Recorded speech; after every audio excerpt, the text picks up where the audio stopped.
Desperate measures. The relentless twin suns of Outpost 72 blazed overhead, turning the barren landscape into a shimmering mirage of heat and misery. Zenara pressed herself against the shadow of a rusty storage unit, her violet skin dulled by dust and dehydration. Her elongated ears twitched nervously as she watched the water merchant stall from across the crowded marketplace. 3 days without water. Her species could survive 5, but the last 2 would be agony. Already, the protective membranes across her large eyes were crackling at the edges. She clutched the empty canteen at her hip, a useless reminder of better days before her ship had crashed in this forsaken outpost at the edge of regulated space. The merchant turned away to argue with a customer about filter maintenance fees. This was her chance. Zenara darted forward, keeping low. Her four-fingered hand stretched toward the smallest water container, condensation beating invitingly on its surface. Just one sip, just enough to... A piercing whistle cut through the marketplace din. Halt! Water theft, Section 17B violation. The enforcers materialized seemingly from nowhere, their matte black exosuits humming with power. Faceless helmets swiveled toward her, red sensor strips pulsing menacingly. The crowd parted instantly, creating a theater of judgment with Zenara at its center. Species unregistered, no citizenship code, unauthorized presence in trade authority territory, announced the lead enforcer, voice modulated to a metallic growl that seemed designed to strip hope from its listeners. Zenara backed away, ears flattening against her skull. Please, I just need. The enforcer raised an enforcement rod, its tip crackling with blue energy that could disable her nervous system for hours. Punishment protocol initiated, Level 3 correction authorized. The marketplace spectators formed a circle, their faces showing a disturbing mix of detachment and anticipation. No one would intervene. No one ever did in places like this, where survival depended on minding your own business. Hold on there. A human man stepped between Zenara and the enforcer. He was tall but wiry, with skin weathered by sun and work. His jumper was patched in a dozen places, and a tool belt hung low on his hips. He smelled of engine grease and scorched metal. She's with me, the man said, his voice casual as if commenting on the weather. The enforcer's helmet tilted slightly. Identification. Finn Tavers, mechanic. Station permit 8472B. He tapped the worn ID badge clipped to his chest. The Quasar's cooling system isn't going to fix itself, and I need my assistant. This being attempted theft of regulated resources.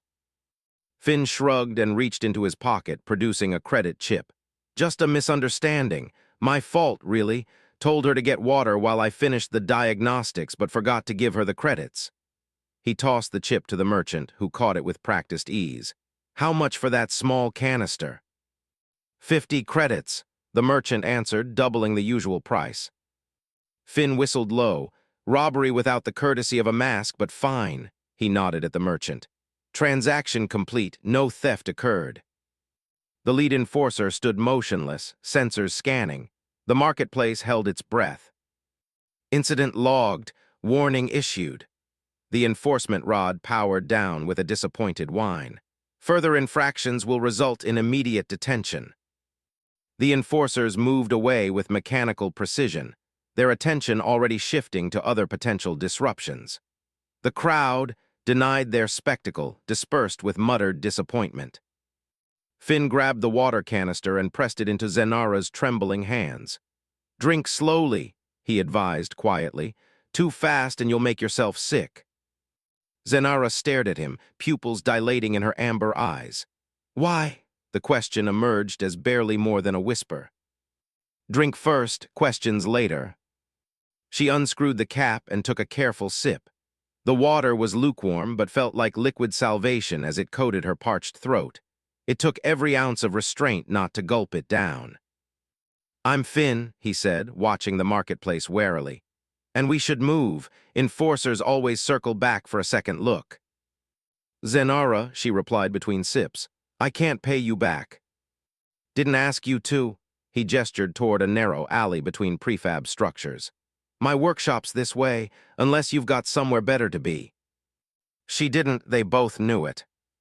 Finn's workshop turned out to be a converted cargo pod wedged between two larger structures. Inside was organized chaos.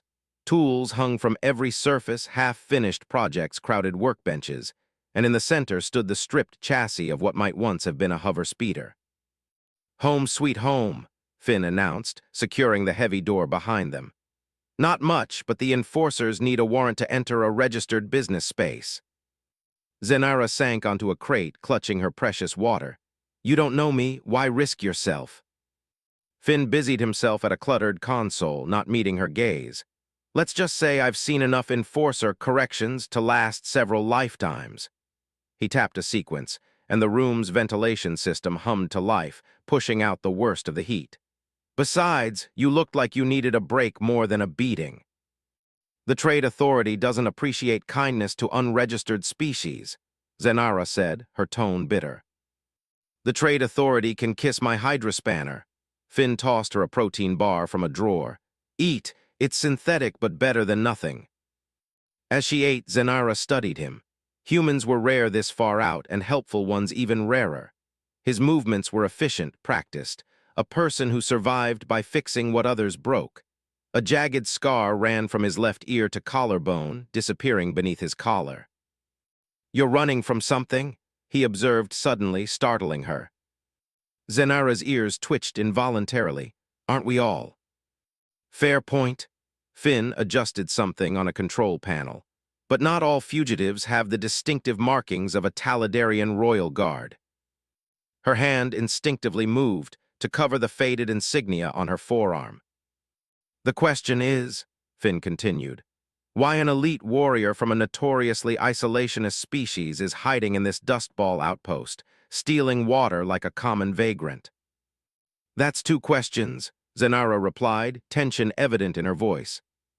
Finn smiled faintly, "and I'm guessing the answers would be worth quite a lot to someone. Are you planning to collect?" "If I was, I wouldn't have stopped the enforcers." He sat on a stool opposite her. "But this outpost has eyes everywhere, and you're not exactly inconspicuous. Whatever you're running from, it'll catch up eventually." Outside, the warning sirens signaled curfew approaching. Zenara felt the weight of exhaustion pressing down, heavy as a gravitational anchor. "I can't go back," she said simply. Finn nodded as if that explained everything. "You can stay here tonight. There's a cot in the back room." He stood and stretched. "We'll figure out the rest tomorrow." As Zenara followed him deeper into the workshop, a voice in her head warned that trusting this human was dangerous. But another voice, the one parched with thirst just hours ago, reminded her that sometimes danger and salvation wore the same face. Unexpected alliance. Morning arrived with the harsh blare of a Trade Authority announcement drone passing overhead. Finn was already awake, hunched over a communication terminal, his fingers dancing across a worn keyboard. He barely glanced up when Zenara emerged from the back room. "Sleep well?" he asked, powering down the terminal with practiced swiftness. "Better than the ground," she admitted, stretching her long limbs. Her violet skin looked healthier after hydration and rest, though the wary tension in her movements remained. "What were you doing?" "Checking patrol schedules." Finn tossed her another protein bar. "The Authority doubled enforcer presence overnight. Someone important must be looking for something, or someone." Zenara's ears flattened against her skull. "I should go. I've put you at enough risk." "And go where exactly?" Finn gestured toward the small view screen showing the street outside. 3 enforcer units were conducting random ID checks, their scanners sweeping methodically across every passing figure. "Besides, I've got a reputation for collecting strays. No one will think twice about you being here if we give you a reason to be." He rummaged through a storage locker and pulled out a faded jumpsuit similar to his own. "Put this on. Today you're my apprentice mechanic." "I don't know the first thing about your machines," Zenara protested. Finn grinned. "You don't need to. Just hand me tools and look frustrated with technology. Most humans can't tell one alien expression from another anyway." The morning passed in relative calm. Zenara proved to be a quick study, learning the names and functions of basic tools as Finn worked on a customer's atmospheric regulator. Her slender fingers were surprisingly dexterous, reaching into tight spaces that Finn's human hands couldn't access. "You're actually useful," Finn remarked, watching her extract a corroded circuit board. "Maybe I should consider hearing you for real." "Don't get attached," Zenara replied, but there was less edge in her voice than before. The workshop door hissed open at midday. Zenara tensed, but it was only a delivery drone dropping off parts. Finn had just started explaining the function of a power converter when the proximity alarm gave a single, soft beep. His casual demeanor vanished instantly. "Back room, now." Zenara moved without question, slipping through the narrow doorway just as heavy boots approached the workshop entrance. Through a crack in the door, she watched a tall figure step inside. Unlike the faceless enforcers, this man wore the tailored uniform of a trade authority agent. His angular features were accentuated by the precisely trimmed beard that framed his mouth. "Finn Tavers," the man said, his voice cultured but cold. "Still peddling second-rate repairs to desperate colonists." "Agent Mercer," Finn replied, wiping grease from his hands with deliberate slowness. "Still wearing that stick-up-your-ass as a fashion statement."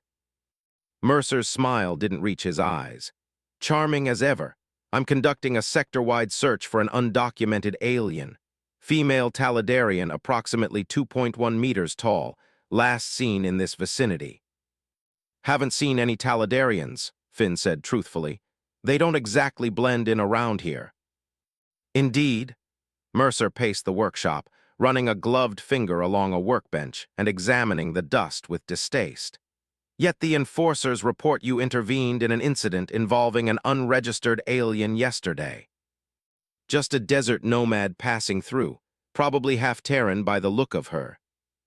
Mercer's hand came to rest on a scanner attached to his belt. "You wouldn't object to a genetic sweep of your premises, then?" Finn's expression remained neutral. "Actually, I would. Trade Authority Regulations, Section 36.9. Business owners retain spatial privacy rights unless presented with a Grade 3 warrant or higher." He folded his arms. "You got one of those, Mercer?" The agent's jaw tightened almost imperceptibly. "You know this isn't a normal fugitive situation, Tavers. The Taladarian possesses information that could destabilize 3 sectors of controlled space." "Sounds like a personal problem," Finn replied.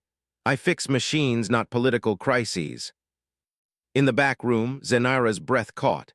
So that's why they were hunting her with such determination. Mercer took a step closer to Finn, lowering his voice. "The bounty would set you up for life, enough to leave this dump, buy that ship you've always wanted." Finn didn't flinch. Must be pretty important to offer that kind of credit. What did this Taladarian do? Steal the governor's favorite pet? "She accessed restricted quantum encryption protocols. Protocols that secure everything from military communications to resource distribution networks." Mercer's expression darkened. "She could collapse the entire system if that information reached certain parties." "Fascinating," Finn drawled. "But like I said, no Taladarians here." Mercer studied him for a long moment, then reached into his jacket and placed a comm card on the bench. "When she shows up, and she will, fugitives always need mechanical transport. Contact me directly. The offer stands for 24 hours. After the agent left, Finn remained motionless until the proximity alarm signaled all clear. Zenara emerged slowly from the back room. "You heard?" Finn asked, not turning around. "Yes," she approached hesitantly. "He wasn't exaggerating. The protocols I accessed, they're the foundation of the authorities' control." Finn finally faced her. "So you're what, some kind of revolutionary?" "I'm a systems engineer," Zenara replied. "I was contracted by the authority to strengthen their encryption.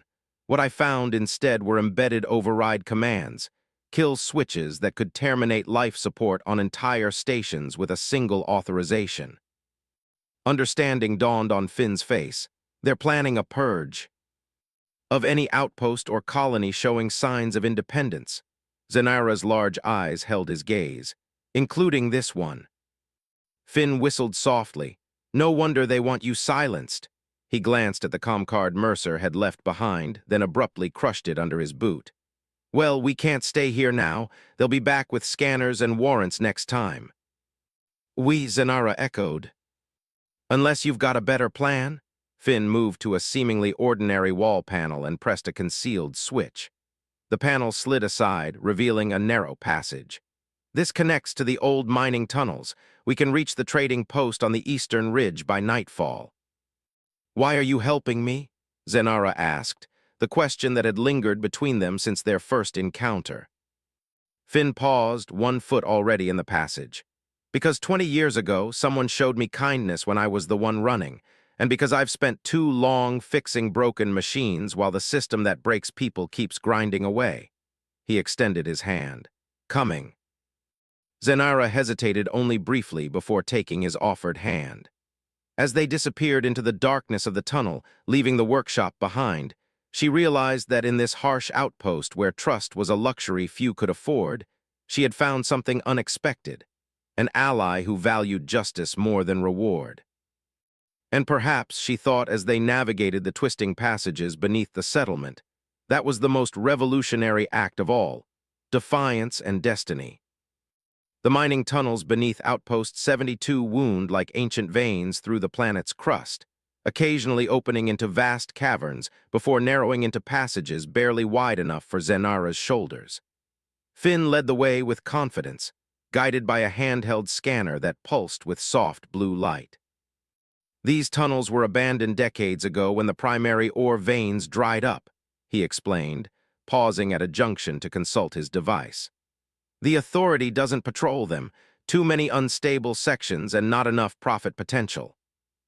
Zenara ducked beneath a hanging cable. You seem awfully familiar with escape routes for a simple mechanic. I wasn't always a mechanic. Finn's expression flickered with something unreadable in the dim light. And I've helped others disappear before.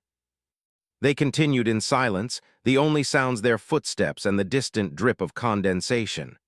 After what felt like hours, the tunnel began to slope upward and fresh air, relatively speaking for this dust-choked planet, filtered down to them. Almost there, Finn whispered, slowing his pace. The trading post should be just ahead, but we need to be cautious. It's neutral territory, technically outside Authority jurisdiction, but there are always informants. The tunnel emerged behind a cluster of fuel cells at the edge of a ramshackle settlement. Unlike the ordered sterility of the main outpost, this place buzzed with chaotic energy. Makeshift stalls crowded narrow pathways, vendors hawking everything from modified tech to unidentifiable food. Species from across the sector mingled freely, their diverse physiologies creating a vibrant tapestry of life.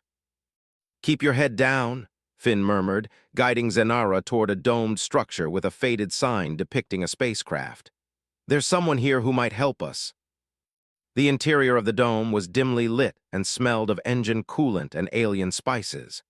A few patrons hunched over drinks at scattered tables, but Finn headed straight for the back, where a massive reptilian being was disassembling a navigation unit with claws that seemed too large for such delicate work. Drex, Finn greeted quietly. The reptilian's head swiveled, vertical pupils widening slightly. Tavers, the voice emerged as a gravelly rumble. Thought you were playing it straight these days. Plans change, Finn gestured subtly toward Zenara. We need transport off-world, something untraceable. Drex's gaze shifted to Zenara, lingering on the faded insignia on her arm. Talidarian, interesting company you're keeping. A forked tongue flicked out briefly. The bounty notices are all over the Comnet, authorities offering enough credits to buy a small moon. Will you help us or not? Finn pressed. The reptilian returned to the navigation unit, claws moving with surprising grace. There's a smuggler leaving for the outer rim at dusk. Cargo holds cramped but shielded from scanners. One claw tapped a specific point on the table. 5,000 credits. 3,000, Finn countered, plus a full diagnostic overhaul of the ship's propulsion system once we're clear. Drex considered this, then nodded once. Deal. Northern landing pad, ship called the Vagrant Moon, captain's expecting you. As they turned to leave, Drex added, Whatever you're involved in, Tavers, it's stirring up the worst kind of trouble. Authority ships have been arriving all day. Outside, the twin suns were beginning their descent, casting long shadows across the trading post. Finn guided Zenara through the crowded market, purchasing supplies with the remaining credits on his chip. They were approaching the northern landing zone when Zenara suddenly pulled him into a narrow gap between stalls. "Enforcers," she hissed, ears flattening against her skull. "3 units by the fuel depot." Finn peered cautiously around the corner. The black-suited figures were systematically checking every being entering the landing area. "They've locked down the departure points. Drex must have sold us out." "Or they anticipated this escape route," Zenara suggested grimly. A commotion erupted at the checkpoint, a trader arguing loudly about shipment schedules and authority overreach, drawing the enforcer's attention. Finn tensed, recognizing opportunity. "Now," he whispered, pulling Zenara along a service path that ran behind the landing pads. They moved silently, staying in shadow until they reached a battered freighter with mismatched hull plates. The name, Vagrant Moon, was barely visible beneath layers of carbon scoring. The cargo ramp was down, but a figure stood at its base, Agent Mercer, flanked by 2 enforcers. "Impressive determination, Tavers," Mercer called, his voice carrying easily in the dry air. "I almost admire it." Finn pushed Zenara behind him. "How'd you know?" "People are predictable when desperate. This is the only trading post within range of your workshop." Mercer stepped forward, hand resting on his sidearm. "And did you really think a creature like Drex wouldn't sell information to both sides?" Zenara moved to stand beside Finn, her stance shifting subtly into a combat posture. "I won't go back," she stated, her voice taking on a resonant quality that seemed to vibrate the air between them. "You don't have a choice," Mercer replied. "The information you stole." "I stole nothing," Zenara interrupted. "I discovered what the Authority plans to do with systems they deem problematic. How many millions will die when you activate those kill switches?" Mercer's expression hardened. "Sacrifices for stability. The outer colonies have grown too independent, too resistant to central authority. The purge will reset expectations." "You're talking about mass murder," Finn growled. "I'm talking about control," Mercer countered. "Something your kind has never understood, Tavers, always thinking freedom matters more than order." A small crowd had begun to gather at a safe distance, watching the confrontation with wary interest. Mercer noticed and smiled thinly. "Come quietly and we'll leave this settlement intact. Resist, and I'll have the enforcers make an example of everyone here." Zenara's large eyes met Finn's. A silent understanding passed between them. They had run out of options, but surrender meant death and countless more deaths to follow. "Actually," came a new voice, "you won't be doing any of that." A figure emerged from the ship's cargo hold, a weathered woman with silver-streaked hair and the unmistakable bearing of someone used to command. Behind her, the ship's loading ramp filled with armed crew members of various species. "Captain Navarro," Mercer acknowledged, his confidence wavering slightly. "This is authority business." "This is my ship," the captain replied simply, "and we don't recognize authority jurisdiction here in the free trading zone." "You're interfering with a legitimate arrest or a cover-up," Navarro cut him off. "You see, Agent Mercer, while you were busy chasing your Taladarian, her transmission went out." Mercer's face drained of color. "What transmission?" Finn looked at Zenara in confusion, but her attention remained fixed on Navarro. "The encryption protocols," Navarro explained.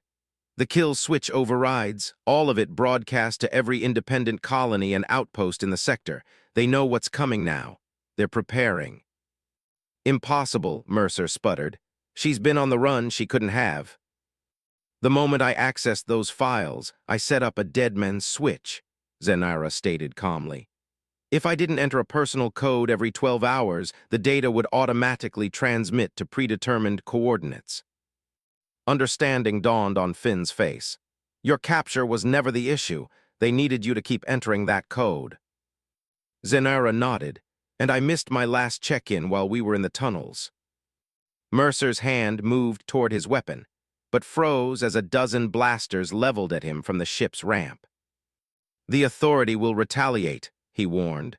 "You've signed death warrants for every colony in the sector." "Perhaps," Navarro replied. "Or perhaps knowing their plans gives us the advantage we need. Either way, the age of blind obedience is over." She gestured to Finn and Zenara. "Get on board. We launch in 3 minutes." As they hurried up the ramp, Zenara paused beside Mercer. "Your system was always going to fail," she said quietly. "Not because of rebellion or resistance, but because it was built on fear instead of cooperation."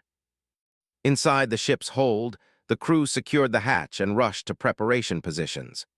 Navarro led Finn and Zenara to the bridge, where view screens showed enforcer units converging on the landing pad. "We'll reach the jump point before they can mobilize pursuit craft," Navarro assured them, sliding into the pilot's seat. "After that, we rendezvous with the Coalition fleet gathering in the Helios cluster." "Coalition?" Finn questioned. "Independent colonies and outposts have been quietly organizing for years," she explained as the engines rumbled to life. "We just needed leverage proof of the Authority's true intentions." She nodded to Zenara. "Thanks to you, we have it." The ship lifted off, accelerating hard through the atmosphere. Finn braced himself against a bulkhead, watching as Outpost 72 dwindled to a speck below them. "I never planned to be a revolutionary," Zenara said softly, standing beside him. "Few ever do," Finn replied. "Most just want to fix what's broken." Like a good mechanic, there was almost a smile in her voice. "Exactly like that." As the vagrant moon broke free of the planet's gravity well, the stars spread out before them, countless points of light representing worlds where people fought to survive, to build lives worth living. The Authority had believed they could control it all, reducing existence to regulated resources and obedient populations. They had never understood that freedom, like water in a desert, was too precious to surrender. Zenara looked at Finn, this human who had risked everything for a stranger simply because it was right. "What happens now?" He considered the question as the ship's jump drive engaged, preparing to catapult them across light years of space to join others fighting for the same cause. "Now," Finn said, "we help build something better." The vagrant moon vanished into hyperspace, carrying with it a mechanic who fixed broken things, an engineer who revealed broken systems, and the hope that together, they might forge a future where kindness wasn't an act of rebellion, but the foundation of a new beginning.